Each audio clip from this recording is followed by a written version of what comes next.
मैं सबसे पहले मॉक ड्रिल कार्यक्रम में भारत माता के महान सपूतों तीनों सेनाओं के द्वारा देश के गौरव को आगे बढ़ाते हुए पहलगाम की आतंकी घटना का जिस बहादुरी के साथ कल रात्रि को जवाब दिया गया है, इसके लिए तीनों सेनाओं के साथ ही देश के यशस्वी प्रधानमंत्री जी का हृदय से अभिनंदन करते हुए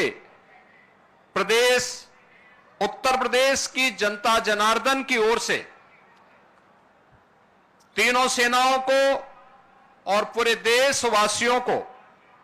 हृदय से बधाई देता हूं और पहलगांव में अपने परिवारजनों को खोने वाले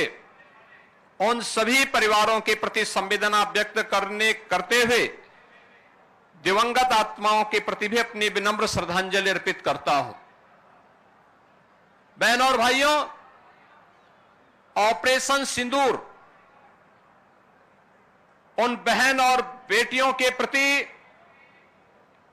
प्रधानमंत्री मोदी जी और देश की सेना की एक संवेदना है।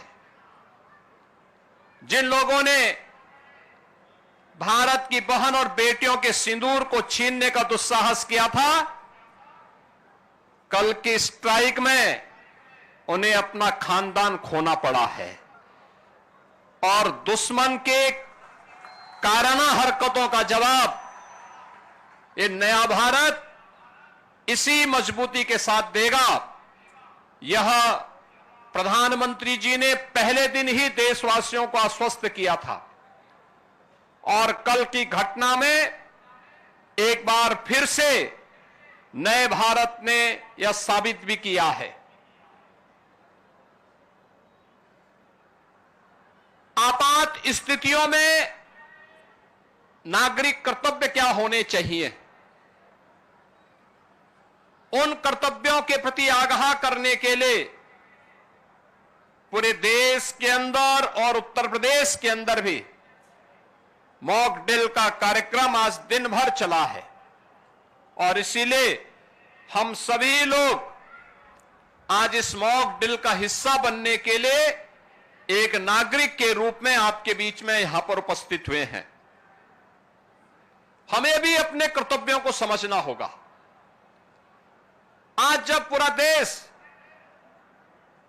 एकजुट होकर के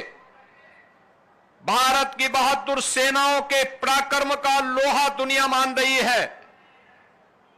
तो हमें भी देश की सेनाओं के साथ सेना, अर्धसेना, पुलिस बल और उन सभी संस्थाओं के मनोबल को बढ़ाने के लिए पूरे मजबूती के साथ उनके साथ खड़ा होना होगा। ये मॉक ड्रिल का कार्यक्रम उसी का हिस्सा है। आपातकालीन कोई स्थिति ऐसी पैदा होती है, उन स्थितियों में हमारा दायित्व बनता है कि दुश्मन को कहीं भी कोई ऐसा अवसर न मिले, किसी विरोधी को कोई ऐसा अवसर न मिले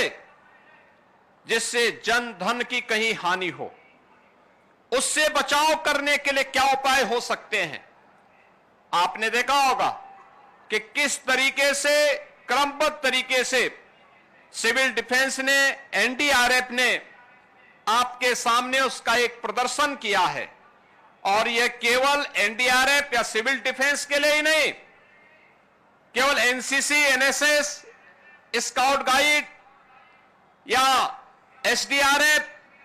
या होमगार्ड या आपदा मित्रों के लिए ही नहीं, आम नागरिकों को भी इनके साथ जुड़ना पड़ेगा, देखना पड़ेगा, अपने कर्तव्यों के प्रति आगाह होना पड़ेगा। और यही वर्तमान समय में पूरे देश के प्रति प्रत्येक नागरिक का दायित्व बनता है कि देश पहला, हम देश के आन मान और शान के साथ किसी को भी खिलवाड़ नहीं करने देंगे।